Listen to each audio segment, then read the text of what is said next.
In Israel, the menorah is not put in the window. Right? It's like Moshe Yitzchak's menorah. It's outside. Right? And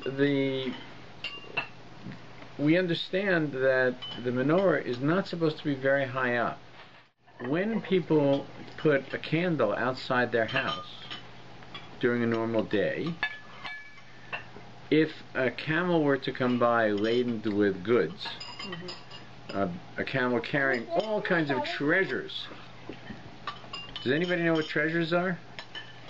All kinds of treasures. But also, to make sure they were safe, they would be packed in straw to keep them safe. Right? And straw, you know, if a fire gets to it, goes up very fast. What if a shopkeeper lights a candle outside his house, and a camel comes by, right? And he walks by the candle, and the straw catches fire, but the camel doesn't know it right away, and he continues on to the next shop, and the next shop burns down. So the Gemara asked the question, who should pay for the damages? A whole store burnt down. A whole store burnt down. Right? It wasn't camel's fault. So, well, we know the camel can't pay for it because the camel doesn't have any money of his own. Yeah. The camel is a camel. So, who are the two possibilities? Anybody have any of the two possibilities of people are who could pay for this? The guy who started the fire. The guy who lit the candle. The guy who owns the camel or the guy who lit the fire. Right, those are the two possibilities. Who used straw for packaging. Right. Flammable material. That's right. So, use popcorn. So what the law is in this case is that if it's any day other than Hanukkah, then it is the fault of the shopkeeper, the first shopkeeper. But if it's Hanukkah, since it's the normal thing to do, to light your candles outside, right? Then if the camel catches fire, it's the fault of the camel driver. Because he should have known, it's Hanukkah, you have to be careful. It's a special time to be careful. Right? From this we learn something else. Right? We learn that it's normal to have Hanukkah candles quite low when they're outside. Actually, our Hanukkah candles are far too high. Can I show it? Hanukkah candles, no. Hanukkah candles should not be above 10 tfachim. So 10 times this, right? You had 10 guys going like this, you know, before a baseball game. It's like meter 20. So what is this? From the floor. It's about the height of a baseball bat. You know, about 40 inches, maybe. But if it would be like that outside, that no one would be able to see it. Menorah. Well, that's the thing is that's how it's supposed to be. How much? 35? Something like The goal of the menorah is to 3 and 4 feet. See, you said inch. One tefach is in between 3 inches and 4 inches. That's right. So 10 tfachim is between 30 and 40 inches, right? So that's what I said. It's a little bit over 3 feet, a yard, a little bit over a meter is what it is. So, in fact, when a menorah is outside, it's not supposed to really be above 10 tfachim. Why do we know this? We know this because otherwise they would have told the person lighting the menorah, well, a camel could catch fire. So to avoid a camel catching fire, you should light the candles very high up, where the camel and the camel driver and everybody sees it. But they didn't say that. So we come to the conclusion from that they're meant to be lit quite low, not above 10 tfachim. Okay. So keep this in the back of your mind as I tell you the story. How menorah is. Okay, as I tell you the story. So the story is set in a place called Tolna. Tolna is a little bit of the Ukraine, a little bit of Poland, Eastern Europe, and this time of year it's very, very cold. And this night in Tolna, it was the coldest Hanukkah in history. The people who were 80, 90 years old could not remember a Hanukkah with so much snow and so cold. How much snow was there? You're probably wondering, how much snow was there? Right? The snow was so high that they had to dig a tunnel for the people to get to the shul. Right? It was like that high. People would actually walk through the tunnel of snow to get to the Tolna shul that night. And inside the shul, it was so cold that people could see their breath. But Baruch Hashem, there were so many people in the shul that the body heat would warm each other. Now, you're probably wondering, Tolna, is it a big city? Tolna was not a very big city, but on the first night of Hanukkah, it became very, very big. Because people from thousands of miles away, okay, hundreds of miles away, well, a few kilometers anyway, right, would come because on this night, the first night, Reb Dovid of Tolna, the great Rebbe, Dovid of Tolna, would light the menorah, the first candle. So what's the big deal? It was a very big deal. Because as you know, every tzaddik has one mitzvah that he does especially well, that he can polish this mitzvah, right? For some it's visiting the sick. For some it's collecting tzedakah to give to others. For some it's tefillah, davening, right? For some it's comforting their chasidim or directing their chasidim. Everybody has a mitzvah to do. Reb Dovid's mitzvah, and it had been this way for over 50 years, was the mitzvah of lighting the first candle of the menorah. Not a big deal. I can do it. Everybody at this table can light it. But no, when Reb Dovid did it, right, he brought down a light from Shemayim into the candle that was absolutely remarkable. And everybody who was in the shul was carried away by the light of Hanukkah at the darkest time of the year. So on this night, the coldest night, and the coldest Hanukkah in the history of Tolna, Reb Dovid stood before the beautiful silver polished menorah. There was the first oil lamp that was prepared. And there was the shamash. And he began to say the brachas. And just as he finished the first word, Baruch, and started to say Atah, he stopped. The shul was silent. For a long time, Reb Dovid did nothing. This had never happened before. Was it a meditation? Maybe the wick wasn't, he thought the wick wouldn't burn properly. What was it? And then he sat down. This was unheard of. Nobody had ever seen this before in the whole history of Tolna. What's going on? He turned to his Hasidim and he said, "Find me Herschel. Find me Herschel." They looked at Reb Dovid quite strangely. But if this is what Reb Dovid wants, this is what he gets. The Rebbe asks, and they go. What was strange about it was Reb Herschel was not really a great learner. He was not a great Talmud Chacham. He was a chassid of the Rebbe, but he wasn't always in shul because he was a farmer. And he was a powerful man. And he was a good man. His distinguishing quality was that he was 6 foot 8 inches tall. In those days, in a place like Tolna, that was a giant. 6 foot 8. Right? Sorry. Reb Dovid himself was barely over 5 feet. Was barely over 5 feet. Why did he want this person who was so big but not very learned on Hanukkah? But the Hasidim knew that they could find him easily.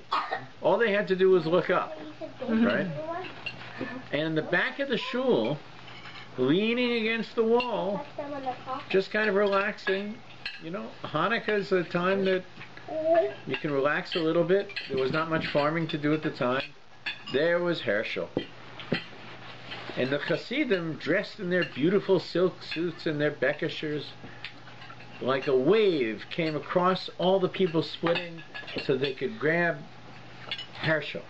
And they said, Herschel, the Rebbe wants you now.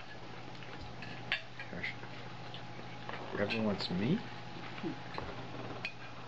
Why would the Rebbe want me? We don't know, but he won't light the Hanukkah menorah. And he's asking for you. So let's stop talking and go to the Rebbe. So back they go. Right? And again, the crowds open up. Everybody pressed close against each other so that the Hasidim can go. But in the middle of the Hasidim, like a mast above them, is Herschel moving in this wave. And they come to the Rebbe. And the Rebbe looks up at Herschel. The Rebbe's standing up now. He's still looking up at Herschel. Right? He says, Herschel. Yes, Rebbe. Herschel, I'm going to ask you some questions. And everything depends on your answers. So first, Herschel, you have to tell me, will the answers you give me be the absolute truth? Yes, Rebbe. Wouldn't lie to the Rebbe. And frankly, Herschel had nothing to hide. He was a very good man. You know? He says, Herschel, tell me, do you love your wife? Do you love your wife? What kind of a question? Early 1800s. It's confidential. Nobody asked such a question. Nobody asked such a question. Right? What's going on with the Rebbe? He's losing his mind. Right? Herschel looking, he's dumbstruck. Nobody ever asked him such a question. Right? Rebbe said, Herschel, you gave me your word to answer honestly. Do you love your wife, Sarah?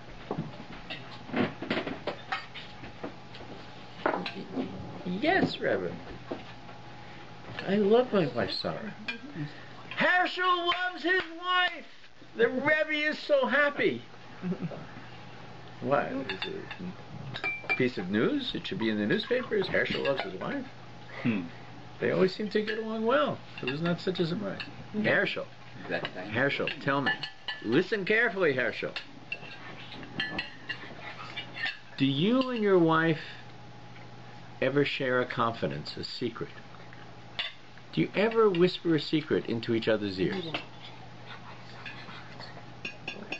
Herschel, think about what I'm saying. Yes, Reverend. Of course. We've been married many years, and there are things that I share with Sarah that are just between husband and wife. Ah!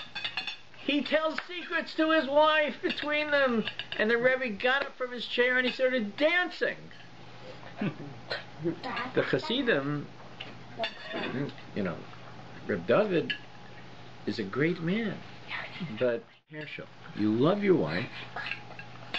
You share secrets with her. So tell me, how do you do it? How do you share secrets with your wife? Now that might have seemed like a strange question. But I left something out, is that Herschel's wife, Sarah, right, wasn't even 5 feet tall. She was, I think, 4'10", right? And he was 6'8", right? So the question is, how do they actually tell each other secrets? Herschel said, Rabbi, I whispered to her. Herschel, exactly how do you do it? Explain it to me. Rabbi, I come to Sarah, and I bend down, right? And I whisper into her ear. Is that it, Herschel? You come to her, you bend down, you whisper in her ear. Is there anything else? No, Rebbe, that's it. I bend over, I whisper in her ear, that's it. Herschel, focus, think. Is there anything else that happens? Everything depends on your answer. Everything. Think, Herschel, think. Herschel's very nervous. You know, he's really on the spot with the Rebbe. You know, I don't know if anybody's ever been called to the principal's office, you know, or Never. to the Manal's office. Right? Manal wants a question answered, the Rosh Hashiva. Right?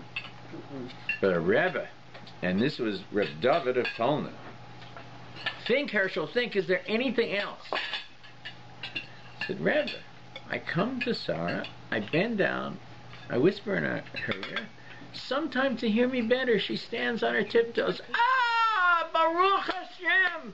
She stands on her tiptoes, and the Rebbe's dancing, and he's hugging, and he's so happy.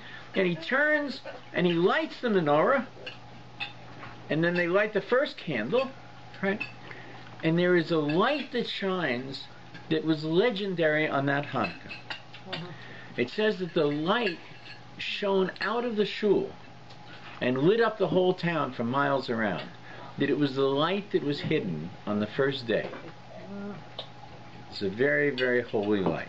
And it was a reserve for the tzaddikim and reserved for Mashiach. And this was a light, right? It wasn't a white light. It wasn't a red light. It was a light that touched your very neshama. And this was a Hanukkah that nobody who had been there ever forgot. And they would tell the story to their children. But all of it seems quite strange. And the Hasidim were quite confused as to what had gone on. And on the next day, the elder Hasidim gathered around the Rebbe, and they said, Rebbe, if you don't mind, last night was unusual. Is it possible for you to share with us what happened that we didn't see? And the Rebbe said yes. He said, you know, for 50 years I've been lighting the Hanukkah menorah. And for 50 years people have come from miles and miles around that I should bring the Shekhinah as I light. Tolna is a small place. And Hashem is very great. And who are we?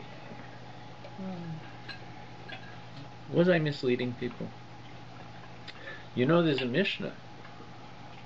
There's a Mishnah that says that the Hanukkah lights, that the lights are not above 10 tefachim. And there's another Mishnah that says that the Shekhinah never descends as far as 10 tefachim into this world.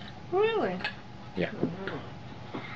Says when Eliyahu went up to Shemayim, right? I never heard this. That he never ascended more than 10 tefachim. Don't ask me to explain the physics of this. Right? Metaphysics. I have trouble understanding. But the problem is clear, right? If the Shekhinah doesn't descend below 10 tefachim, and our candles can't be above 10 tefachim, I'm not bringing the Shekhinah. It was all a ruse. And I suddenly realized it. It was all a fabrication. It was all in our minds. And when I realized it, the pain was tremendous, the agony of realizing that I wasn't bringing the Shekhinah, the Tolna, into this world. Because the Shekhinah stayed above the menorah. And the menorah stayed below the Shekhinah. There was a gap. It broke my heart. The Shekhinah is so great. My menorah, beautiful as it is small in a small town, in a small place. And then I thought of Herschel. Then I thought of Herschel. I don't know why it came into my head, but Herschel is a giant, and his wife is a tiny person. And I thought to myself, how does Herschel do it? Right? And now I understood. Herschel doesn't reach all the way to his wife. But on Hanukkah, like Herschel's wife, we get to stand on our tiptoes and raise ourselves up just a tiny bit with a 10 tfachim meat. Right? And this is what the Hanukkah menorah tells us, that all year long we should stand on our tiptoes and thereby have the connection that we have at Hanukkah with Hashem and the light of Hashem. This is the story of Dovid of Tolna on Hanukkah. Beautiful. Thank you, Jesus.